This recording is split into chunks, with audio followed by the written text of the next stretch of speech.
para cederme lugar en su Parnaso, para darme un rinconcito en sus altares. Me vienen a convidar a arrepentirme, me vienen a convidar a que no pierda. Muy buenas tardes.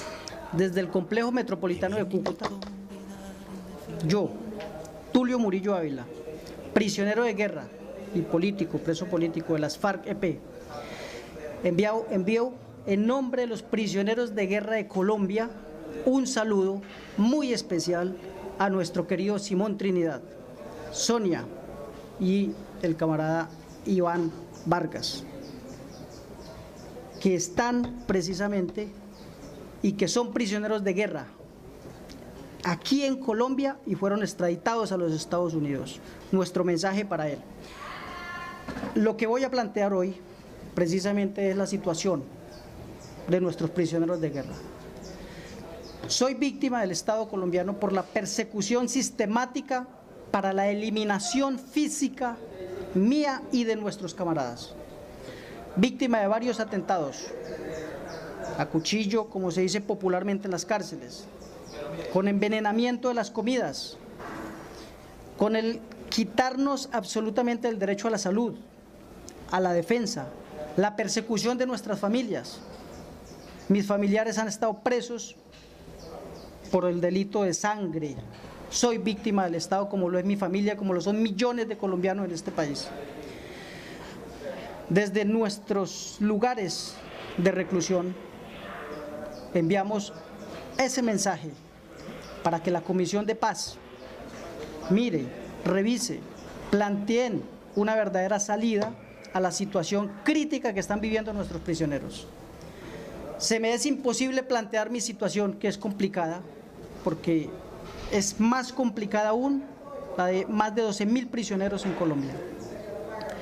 Persecuciones totalmente encaminadas a eliminar físicamente a nuestros hombres, la resistencia de nuestras compañeras, que están también presas, que están en los calabozos, que están en las clínicas heridas, otros que están aislados, extraditados dentro de nuestro mismo territorio colombiano, negándoseles la salud, negándoseles el sol. Tenemos cárceles donde hemos estado años al estilo norteamericano sin sol, sin agua, sin salud, sin derecho al estudio, porque nos despojan en algunas cárceles dizque de máxima seguridad, que se convierten en máximas restricciones, donde los calabozos se convierten en fosas comunes para seres vivos y los patios y pabellones se convierten en Colombia como los cementerios de libertades de personal no reciclable, según ellos, como basura social, que están atiborradas las cárceles en Colombia. Mi voz es la voz de miles de presos en Colombia, de más de 12.000 prisioneros de guerra, presos políticos, prisioneros de conciencia, producto de falsos positivos, esa persecución sistemática contra todo aquel que tenga la osadía de pensar diferente, de expresarse públicamente. En Colombia se niegan todos esos derechos. Si bien es cierto, estamos en un conflicto social, político y armado que tiene un origen político, creemos que la solución es política también, creemos en el diálogo, y nuestro mensaje para nuestros camaradas es el mensaje que tiene desde el guerrillero que está allá en la trinchera, allá resistiendo las operaciones militares, allá resistiendo el abuso, la discriminación, la represión sistemática en los calabozos, la misma resistencia y la misma moral, la misma fortaleza inquebrantable que tienen millones de colombianos que necesitan una paz digna para poder vivir con sus familias. Nosotros como prisioneros políticos, nosotros como prisioneros de guerra, tenemos propuestas también. Una de ellas, por ejemplo, que se respeten los espacios o los patios para prisioneros de guerra. Estamos por castigo, nos tienen muchos prisioneros de guerra en estos momentos en los sitios donde están directamente personal con problemas psiquiátricos. Varios de nuestros atentados han sido ocurridos a través de estos personajes, como el caso de Valledupar. muy concreto, donde el teniente Pardo y el cabo Portela reúnen un personal de psiquiátricos, presos que tienen problemas mentales, para que atentaran contra nosotros, ofreciéndoles plata y otras cosas. Pero el caso mío, repito, es el de miles de prisioneros en Colombia.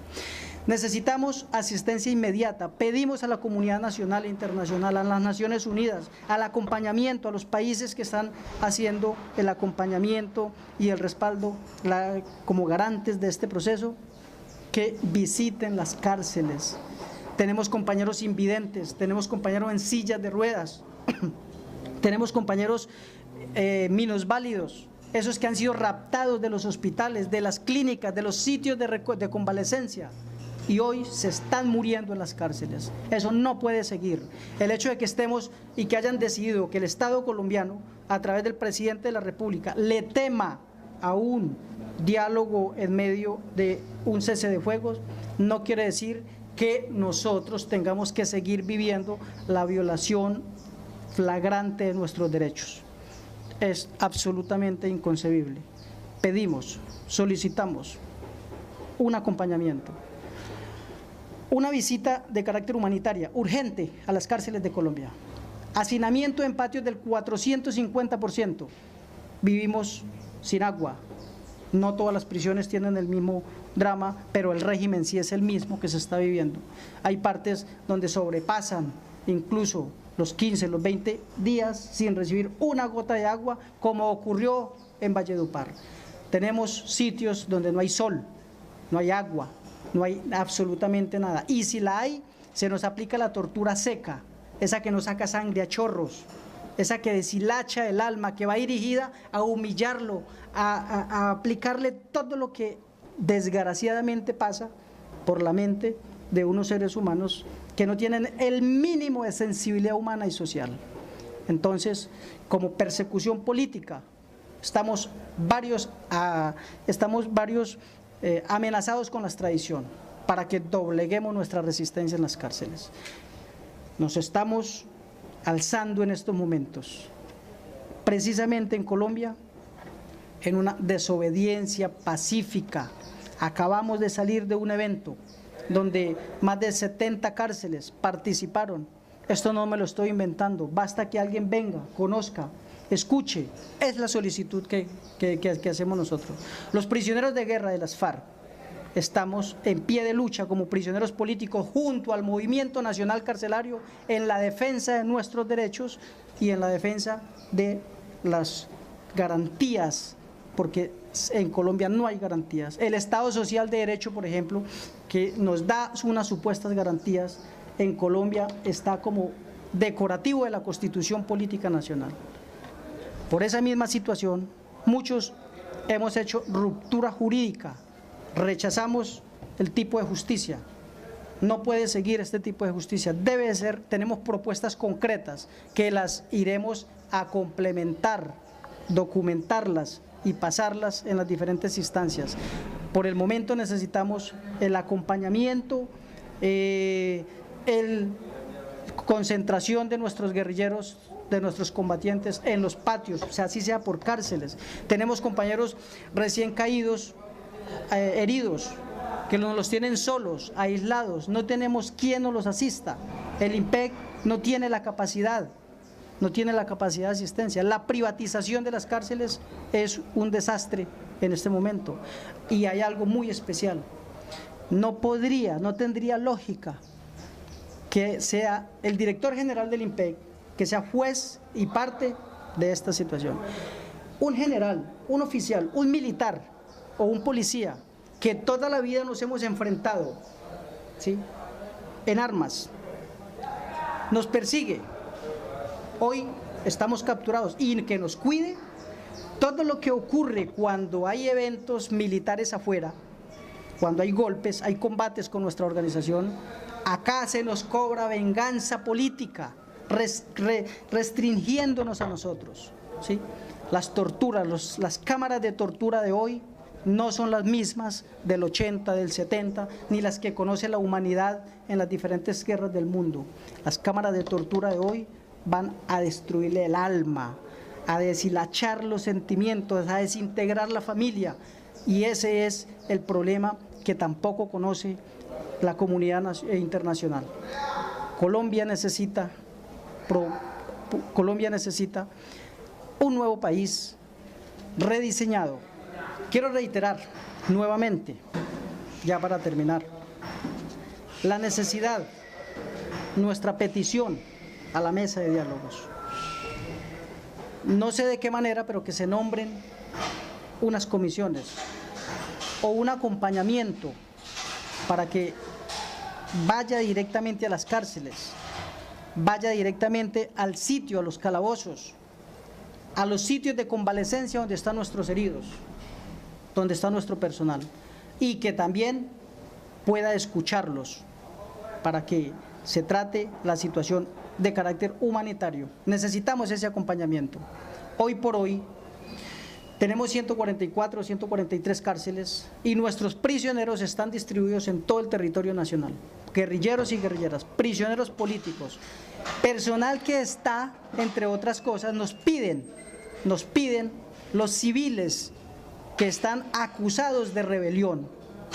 ¿Qué va a ser la situación de ellos? Producto de los falsos positivos, de los carteles de falsos positivos. Ese personal necesita una visita. Además de eso, del problema social que vive la cárcel, el problema humanitario, necesitamos ese acompañamiento. Reiteramos nuestra petición y nuestra convicción de que con el acompañamiento de ustedes podría solucionar, al menos en parte, el drama humano que se está viviendo al interior de las cárceles. No es justo que se siga en pleno diálogo exigiendo y utilizando un mecanismo de represión para justificar políticamente de que somos unos bandidos, de que somos unos terroristas. Nosotros no nos consideramos terroristas, no nos consideramos bandidos, nosotros somos luchadores. Las cárceles tienen luchadores populares, tiene luchadores sociales y luchadores que hemos caído, muy insurgentes que hemos caído en defensa de unos desposeídos que han sido eternamente desconocidos. Están en las cárceles junto con nosotros. Su dolor es nuestro dolor, su voz es nuestra voz. Por eso, hoy, en nombre de los prisioneros de guerra de las FARC, hablamos por ellos. El movimiento nacional carcelario ha sido restringido, ha sido reprimido. Hemos puesto muertos, hemos puesto torturados, hemos puesto sangre. Sigue la persecución al interior de las cárceles por el derecho que exigimos a que se nos respeten nuestras libertades, a los que tienen ya incluso pena cumplida. No nos lo sueltan. El sistema jurídico es inoperante. La administración y la corrupción en las cárceles galopa de oficina en oficina. Somos víctimas de eso, los prisioneros en Colombia. No hay más alternativa diferente que una solución real, objetiva, y esa solución planteamos nosotros, que es tal cual fue su origen. En el caso de la confrontación, el origen de la lucha y el origen de la confrontación económica, política, social y todo este tipo de cosas es política. Asimismo, deberá ser la solución. Y para los prisioneros, necesariamente el respeto por la dignidad humana. Necesitamos cárceles que tengan la dignificación del ser humano. No podemos seguir siendo testigos mudos ante la historia, que se mueran, que se torturen, que se les restrinjan sus derechos, que se les quite el derecho al agua, el derecho a la salud, el derecho a la educación, el derecho a su familia, el derecho a las visitas. Nos devuelven las visitas, nos persiguen las visitas. La policía convirtió al IMPEC en un departamento de inteligencia y contrainteligencia al servicio de esa institución a través de los generales que han llegado, persiguiendo sistemáticamente desde el peso que nos pueda consignar nuestras familias para hacer de ello un enemigo a combatir. Entonces, nuestro saludo y nuestra convicción a la mesa de diálogos, a los acompañantes, a los veedores, a las Naciones Unidas, a la Iglesia, también a la universidad y a todas las ONGs de Colombia y el mundo y los pueblos del mundo que están por la paz de Colombia. Muchas Me gracias. vienen a convidar a indefinirme, me vienen a convidar a tanta mierda. Yo no sé lo que es el destino, caminando. También aquí, y el objetivo es bueno, pues difundir y dar a conocer y llegar a consensos y debates que den como resultado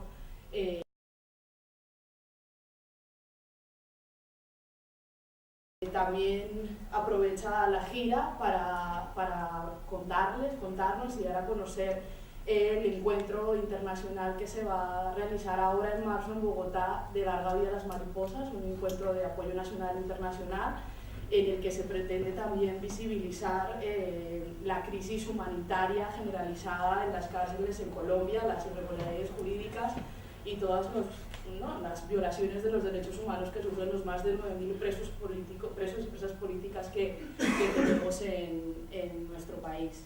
En esta línea nos hablará también de la campaña Yo te nombro libertad, por la libertad de los presos y presas políticas de la Marcha Patriótica. Y bueno, sin más preámbulos, antes de darle la palabra al compañero, comentarles que tienen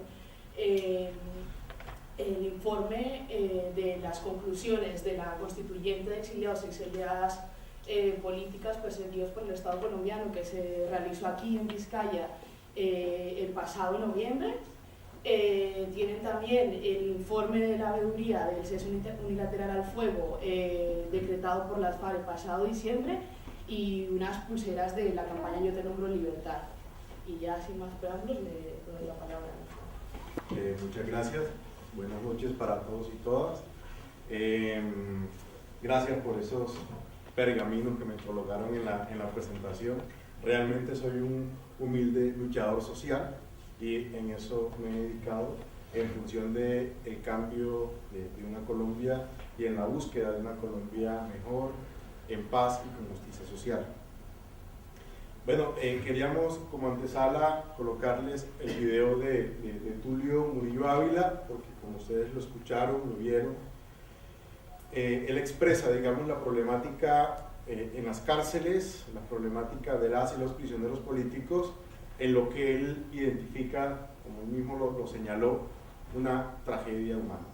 Que eso son las cárceles en Colombia, totalmente, una tragedia humana para prisioneros políticos o para todos y cada uno de los prisioneros que están en las mazmorras del régimen en Colombia. Decirles también, digamos, para empezar a hacer claridades con ustedes, porque escucharon a Tulio y en mi intervención me van a escuchar hablar de prisioneros políticos, ¿sí? Y bueno, creo que mundialmente es conocido el País Vasco por la lucha que han librado por el tema de la solidaridad y la libertad y la dignificación de los presos políticos vascos. Entonces quiero plantear cuál es esa diferencia, que no es ninguna diferencia. Realmente, es que nosotros en Colombia inicialmente se hablaba del tema presos políticos. Y después de algunos debates, de algunas discusiones y de algunos eventos que nosotros realizamos en términos del trabajo con personas perseguidas por motivos políticos, dentro de los y las perseguidas políticos encontramos a las personas privadas de la libertad. Pero bueno, las personas privadas de la libertad por motivos políticos, digamos, no lo son porque sean delincuentes, como lo dijo Tulio en su video, es porque realmente son luchadores sociales, son luchadores populares, son luchadores políticos por la transformación de una Colombia distinta. Y bueno, los prisioneros políticos lo han hecho desde el marco de la legalidad, es decir, a partir de las organizaciones sociales, populares, de la lucha y la movilización, o lo han hecho desde la toma de las armas, para con las armas lograr ese cambio de régimen constitucional y legal vigente. Entonces, hecho ese panorama, Nosotros lo que decimos es que los prisioneros políticos en Colombia lo son del conflicto, ¿sí? Son prisioneros de guerra, son prisioneros políticos víctimas de montajes judiciales.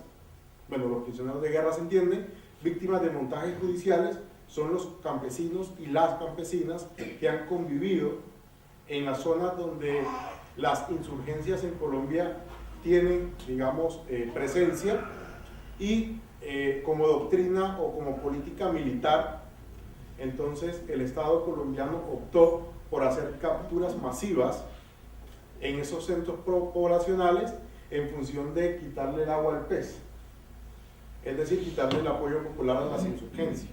Y las cárceles también fueron llenadas y están siendo llenadas en Colombia por estos campesinos que viven, que por el solo hecho de vivir en esos centros o en estas zonas son apresados. Muchos de ellos y muchas de ellas, porque viven en esa zona, pasa la insurgencia llega, les pide un vaso de agua o tienen su tienda, le piden, compran una gaseosa, y eso para el Estado colombiano ya es una colaboración con la insurgencia. Y con esos pretextos se los llevan prisioneros porque los acusan de ser colaboradores de la insurgencia. Y por último, por última categoría, los prisioneros políticos de conciencia. Es decir, los prisioneros políticos que están en las cárceles en Colombia por pensar distinto, por hacer elaboraciones académicas que desde su posición política o académica o social luchan con ideas y contra el Estado colombiano, contra las políticas antipopulares, contra las políticas neoliberales. Y en Colombia tenemos académicos, tenemos por ejemplo el caso del compañero Uber Ballesteros, que es de la Marcha Patriótica, y por el hecho de ser un compañero nuestro de la Marcha Patriótica ha sido judicializado, señalado de ser colaborador o perteneciente a las FARC. Entonces nosotros, bajo este panorama, lo que hemos dicho en Colombia es que los y las prisioneros políticos son resultado del conflicto. Por eso todos y todas hacen parte, digamos, de esa misma comunidad poblacional que son los prisioneros políticos. Hay una justificación más de por qué hablamos de prisioneros políticos, y es que en un eventual proceso de paz nosotros tenemos que tener la claridad política, la claridad jurídica y la claridad de que las y los prisioneros políticos de guerra, digamos, ya les he planteado las tres categorías, pero que los prisioneros de guerra no sean los únicos que vayan a salir en un proceso de paz. Es decir, los prisioneros de conciencia ni los víctimas de montajes sociales nunca han asumido que son de las FARC o del ELN, y la organización tampoco los va a asumir como que son pertenecientes de la organización, porque no lo son. Entonces, ¿cómo quedan esos prisioneros? Van a quedar en las cárceles y solo van a salir los prisioneros de guerra.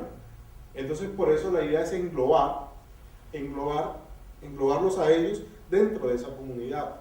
Siguiente justificación de por qué le llamamos prisioneros políticos. Porque jurídicamente en Colombia a las personas privadas de la libertad se le impone pena de prisión, ¿sí?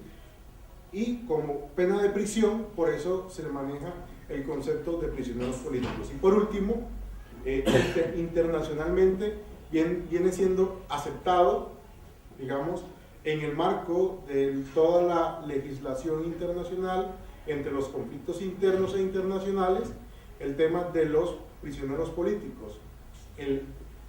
Los canjes o los acuerdos especiales de intercambio de prisioneros se hacen en el marco de prisioneros, no en el marco de presos.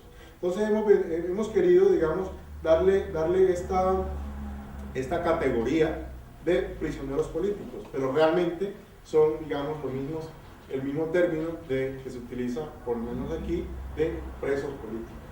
Digamos, esa es una primera claridad que quería hacer. Teniendo esto en claro, decir que los prisioneros políticos y la tragedia humana de la que hablaba Tulio Murillo se expresa en muchos factores, ¿sí? Debería identificar al menos unos 3 que a mi modo de ver son sustanciales, porque además el tiempo ya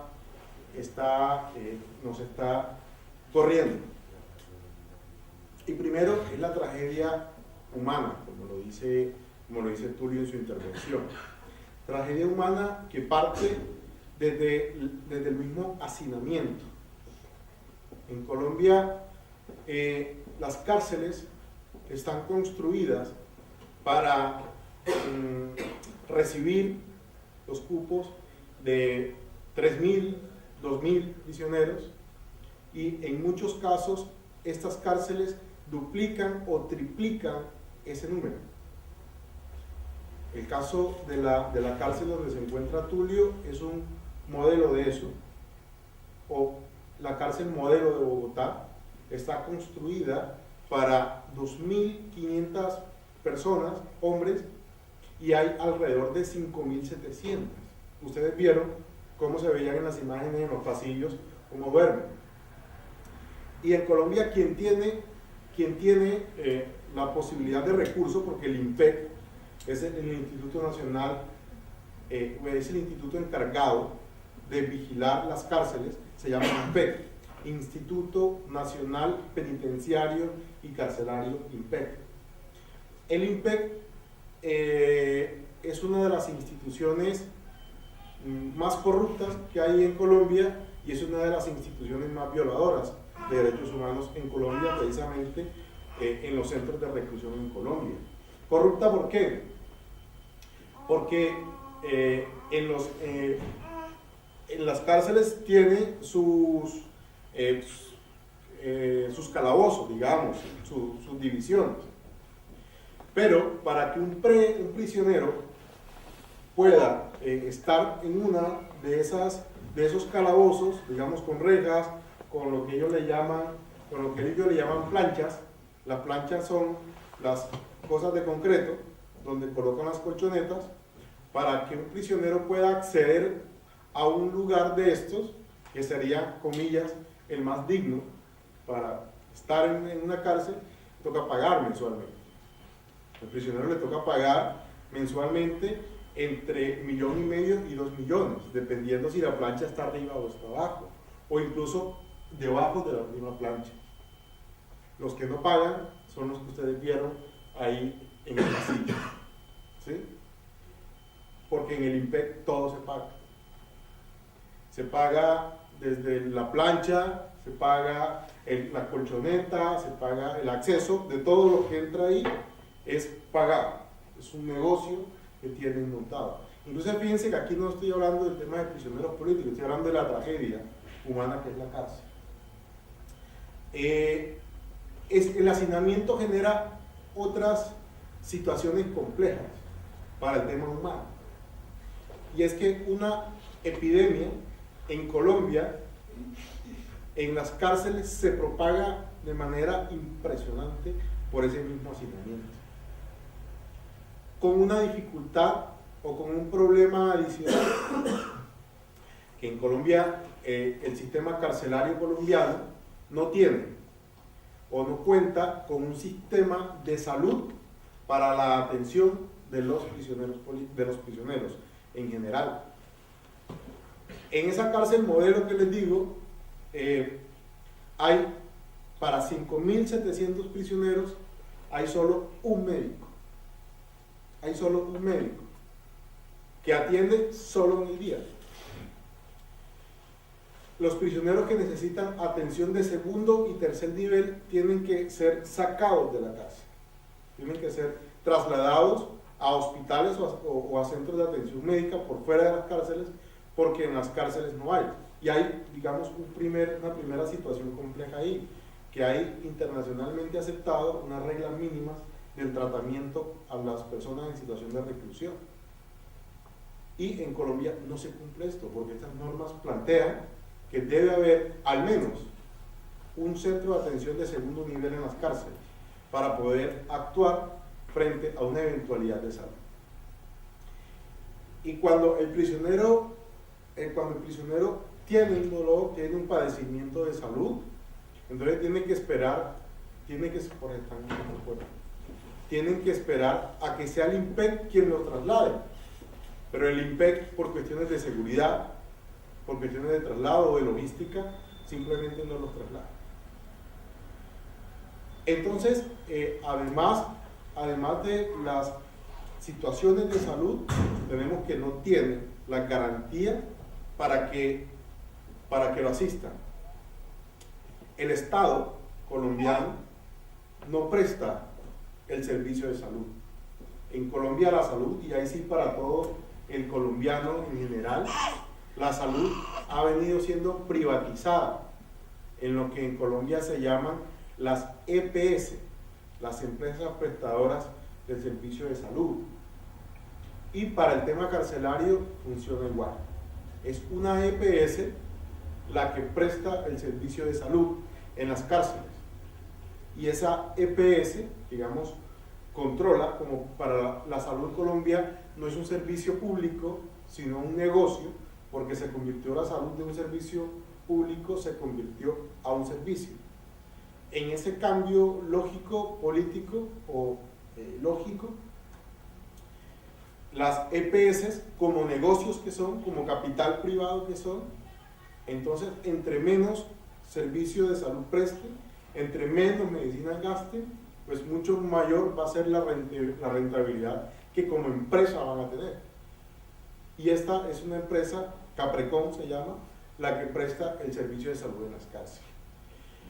Entonces, esa es una situación, digamos, humana, real en las cárceles colombianas. Es el tema que tú le hablaba, el tema de las visitas familiares. A los prisioneros en Colombia, como forma de castigo, son trasladados entre 800 kilómetros de su familia y 1000 kilómetros, como forma, digamos, de alejarlo de su familia, de su núcleo familiar. Incluso los alejan de sus mismos procesos judiciales, de donde tienen sus procesos judiciales también, para generarle dificultades al momento de que el INPEC los traslade a las audiencias que tienen para el procesamiento normal. Aparte, digamos, de toda esta problemática de las cárceles, los prisioneros políticos padecen de todas esto y adicionalmente padecen una persecución jurídica. En Colombia ya a los prisioneros políticos no se les juzga por la rebelión, que es el delito, digamos, natural, que es quien se alza en arma contra el Estado colombiano. En Colombia, al prisionero político se le está juzgando por rebelión, por concierto para delinquir, con terrorismo, con administración del terrorismo.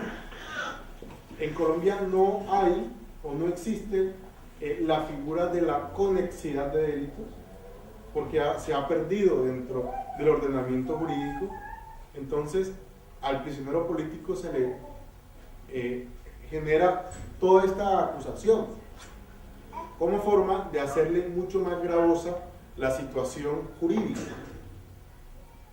porque ya el delito de la rebelión tiene un tratamiento y estos otros delitos tienen uno distinto, en términos de que quien conoce estos otros delitos que ya no son conexos en Colombia van a una justicia especializada. Si para el delito de la rebelión solo, únicamente, la investigación debe durar 180 días, para esto en los especializados es el doble. Y los términos se duplican, y los procedimientos se duplican, y como es una justicia especializada, tiene unas particularidades, digamos, especiales.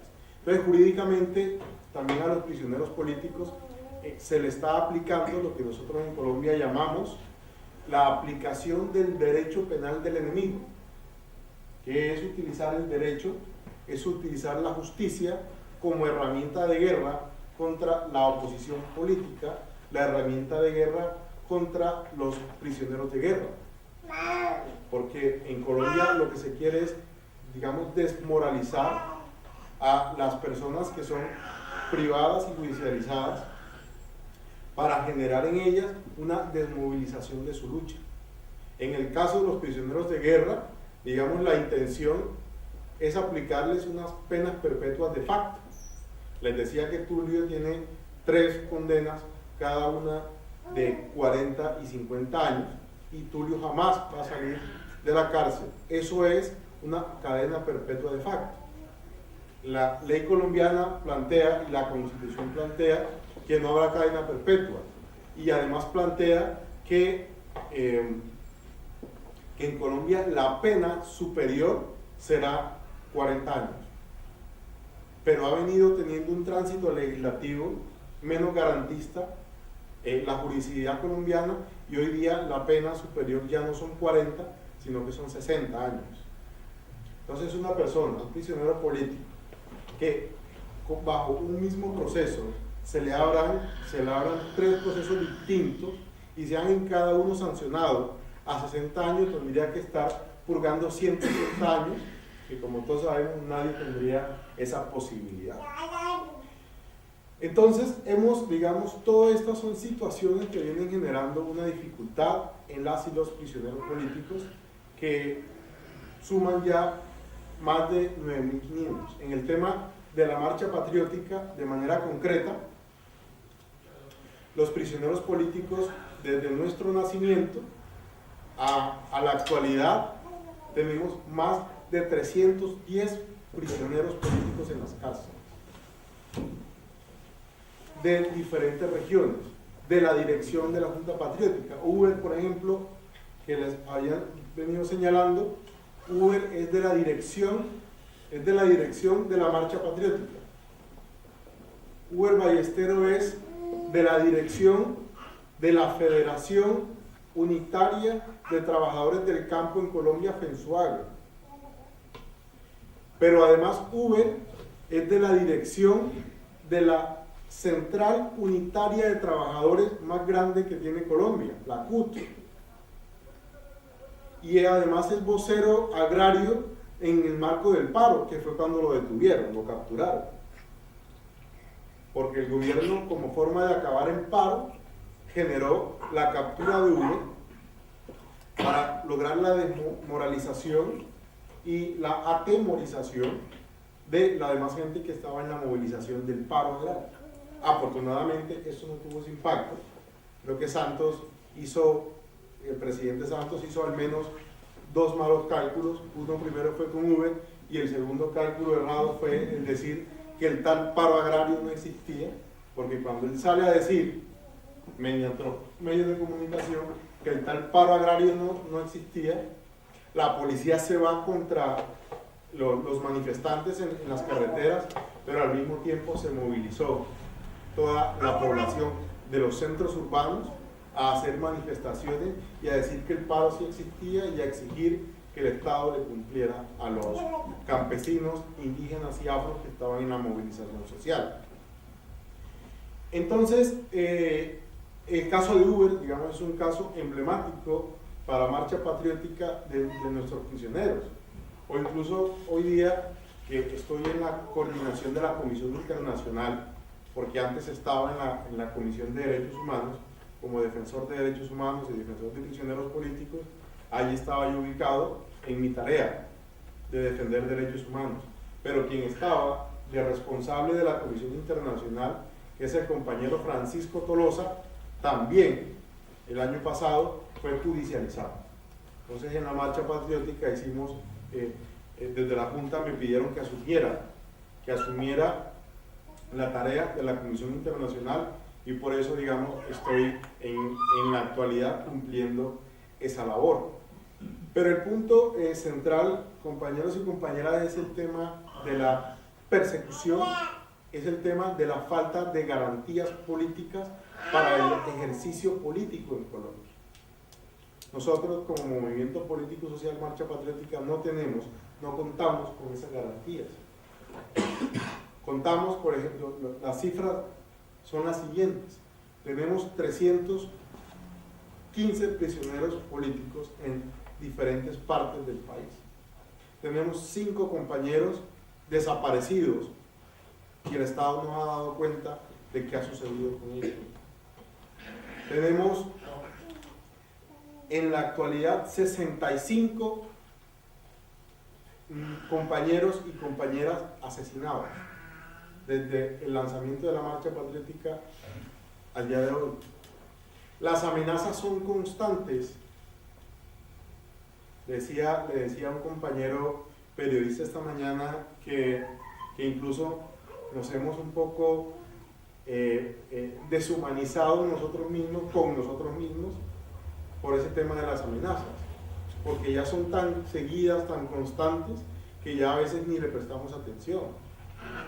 Por ejemplo, el día de ayer acaba de llegarle una amenaza al compañero David Flores, al compañero Iván Cepeda, a otros compañeros de la marcha patriótica, incluso al mismo alcalde Gustavo Petro de Bogotá, amenazado por las Águilas Negras de Bogotá, dándole un plazo perentorio de 24 horas para que salga de Bogotá.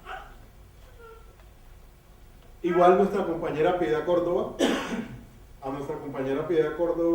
como todos saben, tiene una persecución por el Estado colombiano, que a tal punto que le han quitado la posibilidad de tener o asumir cargos públicos, pero al mismo tiempo en Colombia existe hoy quien debe garantizar la seguridad de los líderes sociales, que es la Unidad Nacional de Protección en Colombia, y a la compañera Piedad Córdoba se le está limitando la posibilidad de que sus escoltas le paguen, de que a las camionetas donde ella se mueve la unidad les dé gasolina, a tal punto que Piedad en los últimos días no ha podido salir porque la unidad de protección no le ha permitido esa capacidad de movilidad.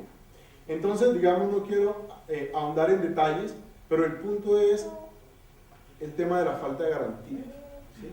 El punto de la falta de garantías, y por eso nosotros estamos empeñados en recabar toda la solidaridad nacional y toda la solidaridad internacional para buscar apoyos en términos de la dignificación. Como decía Tulio, queremos inicialmente una dignificación de las y los prisioneros políticos, pero queremos su libertad, y decimos que nos queremos movilizar por su libertad. En ese orden de ideas es que el 20, 21 y 22 de marzo haremos en Colombia el segundo encuentro de la coalición Larga Vida a las Mariposas, que es una apuesta organizativa para articular a todas las organizaciones en solidaridad con los prisioneros políticos en Colombia, a todos los familiares de prisioneros y prisioneras políticas. Consideramos que ellos deben, digamos, tener un papel protagónico en ese papel de solidaridad y búsqueda de su libertad. De igual manera, queremos que concluya y van a concluir lo que nosotros hemos venido ayudando a construir, que son los colectivos de prisioneros y prisioneras políticas, quienes se han organizado dentro de los centros de reclusión y también han planteado la necesidad de organizarse. Entonces, lo que queremos con la coalición es que haya una organización, encargada de esa tarea, de la solidaridad y dignificación de las y los prisioneros políticos, y que esté integrada por familiares y que esté integrada también por las organizaciones. La coalición Larga Vida a las Mariposas y la campaña Yo Te Nombro Libertad es la campaña de solidaridad con las y los prisioneros políticos de la marcha patriótica. Entonces ya ahí sí reducimos, digamos, o reducimos no, hacemos la campaña para exclusivamente las personas privadas de la libertad de marcha patriótica. Y bueno, digamos, no va a haber la posibilidad de asistir, que todos puedan acompañarnos al lanzamiento de la coalición. Afortunadamente el compañero aquí sí tendrá esa posibilidad de acompañarnos en Bogotá al lanzamiento de la coalición, porque queremos conocer de la experiencia que se ha tenido desde Europa y desde el País Vasco en términos de la lucha por la dignificación y la libertad de los prisioneros políticos. La coalición entonces se llevará a cabo en Bogotá y esperamos tenga los éxitos y lograr los objetivos posibles, porque no es un encuentro. La coalición pretende ser un escenario de articulación para la movilización en términos de la libertad de los prisioneros políticos. Todo esto hay que decir que es en el marco de la lucha y la consecución de la paz en Colombia. En Colombia hoy día tenemos y contamos con varios escenarios de unidad.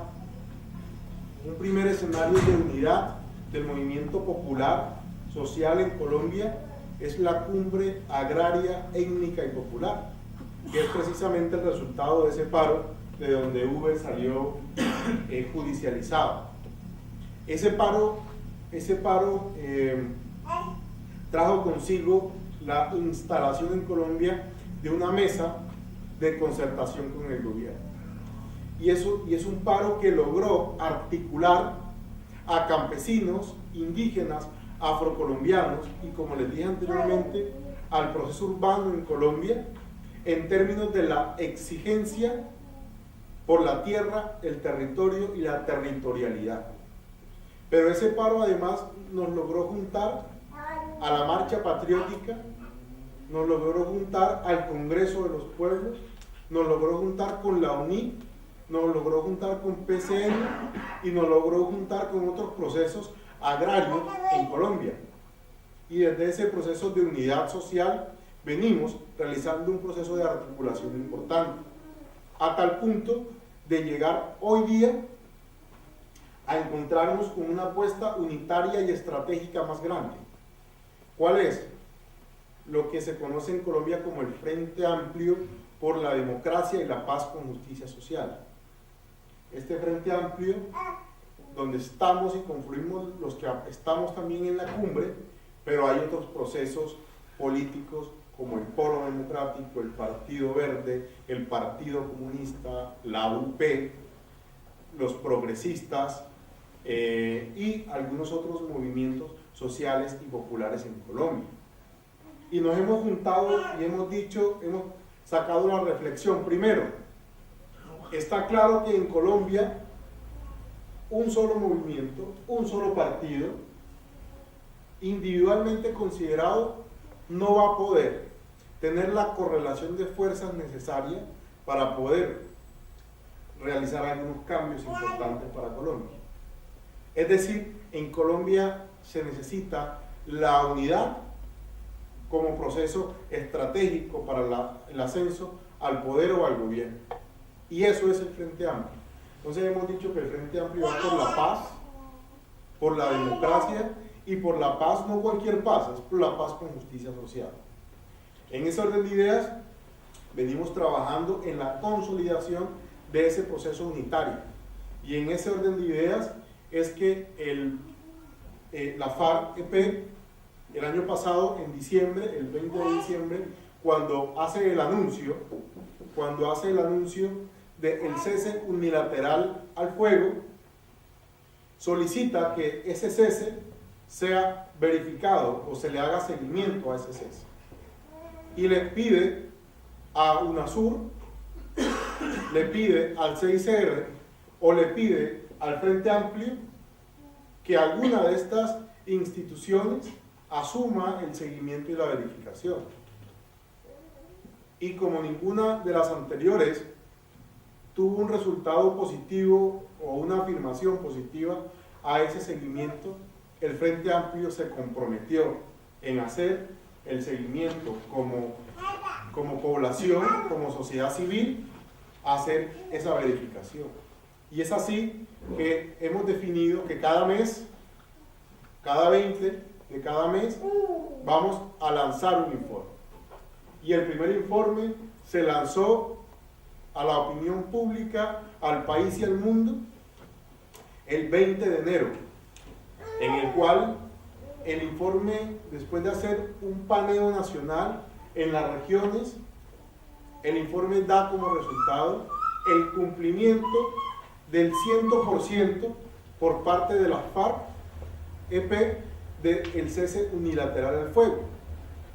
Y anuncia, el 20 de enero, anuncia, digamos, que existe una suerte de acciones por parte del Estado que están colocando en peligro el cese unilateral del fuego. Es decir, el Estado colombiano ha aprovechado el repliegue de la insurgencia de la FARC para atacarlos. Es así incluso como del 20 de enero al 20 de febrero la FARC ha tenido bajas en sus filas. Es así como el gobierno ha seguido bombardeando los campos. Es así como ha seguido hostigando constantemente en las regiones a las estructuras de la FARC. Y el que ustedes tienen en la mano es el informe del segundo mes, es decir, de enero a febrero, en el cual nuevamente se verifica el cumplimiento del cese unilateral, pero nuevamente se denuncia las acciones por parte del Estado, del gobierno, de las fuerzas militares y de policía en términos de generar el rompimiento de ese cese al fuego. Porque es que en Colombia tenemos un problema, compañeros y compañeras, y es que existe una capa de la población que no quiere la paz. Hay una capa de la población en Colombia que es totalmente guerrerista. Y es totalmente guerrerista porque son ellos los que se han beneficiado del conflicto en Colombia. Son ellos los que se siguen beneficiando de que gran proporción del Producto Interno Bruto sea utilizada para la guerra, desviando esos recursos de la educación, de la salud y del bienestar de la población, desviándolo hacia la guerra. Entonces hay grandes maquinarias, hay grandes negocios transnacionales en ese negocio bélico, que son los que quieren perpetuar la guerra en Colombia. Además, Colombia se presenta hoy día como el escenario geopolítico desde el cual el imperio norteamericano está atacando los procesos democráticos, progresistas y revolucionarios en América Latina y el Caribe. Porque es desde Colombia donde se quieren entablar, se quieren poner las bases militares norteamericanas para desde ahí tener una posición geoestratégica de dominación y vigilancia permanente a Venezuela y a los demás países del continente americano, suramericano y centroamericano. Es desde Colombia de donde están saliendo, con el apoyo norteamericano, los grupos paramilitares hacia Venezuela a hacer las guarimbas que ustedes muy probablemente han escuchado en Telesur. Es desde Colombia donde se está generando ese proceso de desestabilización regional.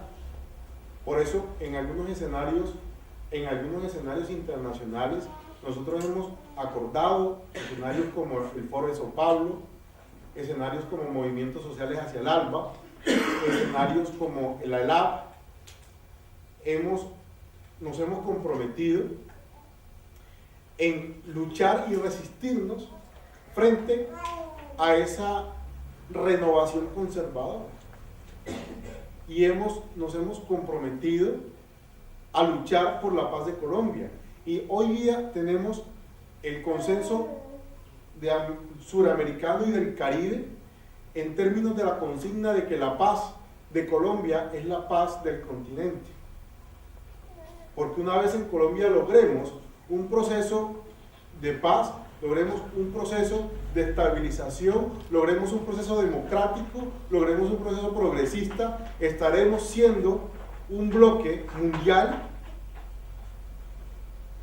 que vamos a disputar en una correlación de fuerza, empezar por construir un mundo mejor.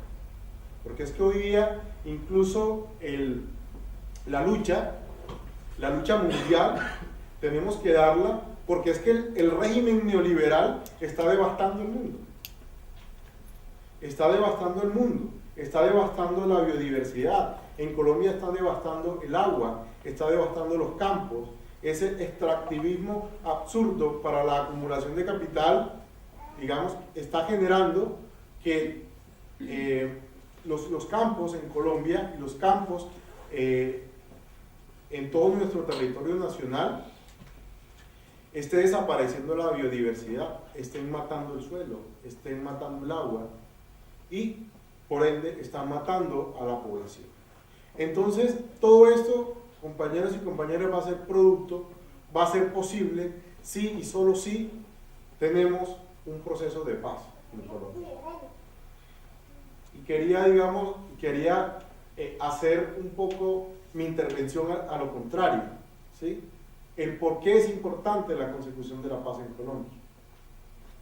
Y para el proceso de consecución de la paz en Colombia, de la paz, pero la paz con justicia social. Porque es que en Colombia llegar a la paz no es o no pasa por el silenciamiento de los fusiles. Hay que tener claro que en Colombia el conflicto es un conflicto social. Es un conflicto social por la evidente desproporción que hay entre las capas de la sociedad en Colombia. Es un conflicto económico porque la excesiva acumulación de capital está generando efectivamente que la sociedad colombiana, esa desigualdad en Colombia sea totalmente fuerte, que los niños se mueren de hambre, que no hay trabajo, que no hay posibilidad de subsistencia. El conflicto es político porque es que han realizado un sistema, un régimen tan perfecto para las capas que han secuestrado el poder en Colombia, que no existe la forma de que un proceso popular llegue con el sistema democrático actual al gobierno. Un conflicto en el cual el Estado ha creado y ha fortalecido sus grupos militares y paramilitares y que han venido sistemáticamente golpeando al pueblo colombiano. Ese conflicto generó que el movimiento social y popular hace 50 años, o proporción de él, como forma de salvar su vida, como forma de protegerse, optara, no por la vía electoral, sino por la vía de las armas, a tomar la opción de luchar desde esa esfera armada. Porque es que en Colombia han pasado cosas como el genocidio de la UP. Hoy día, en una gran mayoría, la UP, los compañeros líderes de la UP, les tocó irse a las FARC y varios de ellos son comandantes de las FARC. Otros están en la tragedia del exilio. Aquí en Europa hay muchos que están en esa tragedia del exilio y que ven en el proceso de paz hoy día, digamos, una salida frente a la situación. Entonces la paz en Colombia no pasa por el silenciamiento de los fusiles. La paz en Colombia pasa porque las causas que estructuraron ese conflicto desaparezcan. Y esa es realmente la paz que queremos en Colombia. Es la paz con justicia social. Es la paz que nos permita la garantía de un país distinto. Es la paz que nos va a permitir una democracia, una igualdad. Es la paz que nos va a permitir conciliarnos y reconciliarnos entre colombianos y nos va a permitir construir con nuestros vecinos y con Latinoamérica unida ese sueño de Bolívar de la patria grande. Ese sueño de Bolívar de que todas y todos tengamos la misma posibilidad, de que todas y todos podamos desarrollarnos como personas y sobre todo que todas y todas podamos hacer sustentable la misma existencia y coexistencia de la especie humana que está siendo degradada, que está siendo acabada por ese mismo régimen absurdo, injusto, desigual, que nos ha quitado de la mente lo socialmente, porque el hombre es un ser social, y nos ha insertado en la dinámica del individualismo. Entonces, compañeros y compañeras, esto más o menos, grosso modo, es lo que quería decirles. Digamos, hay mucho más por contarles de la realidad colombiana, de la situación colombiana. Nosotros como Marcha Patriótica, como movimiento social y popular en Colombia, estamos comprometidos y comprometidas para seguir haciendo parte de este Frente Amplio, para seguir haciendo parte de la Cumbre Agraria, para seguir movilizándonos por la paz. Porque también estamos claros que en La Habana es un proceso importante, es una luz al final del camino, es una posibilidad real de paz en Colombia.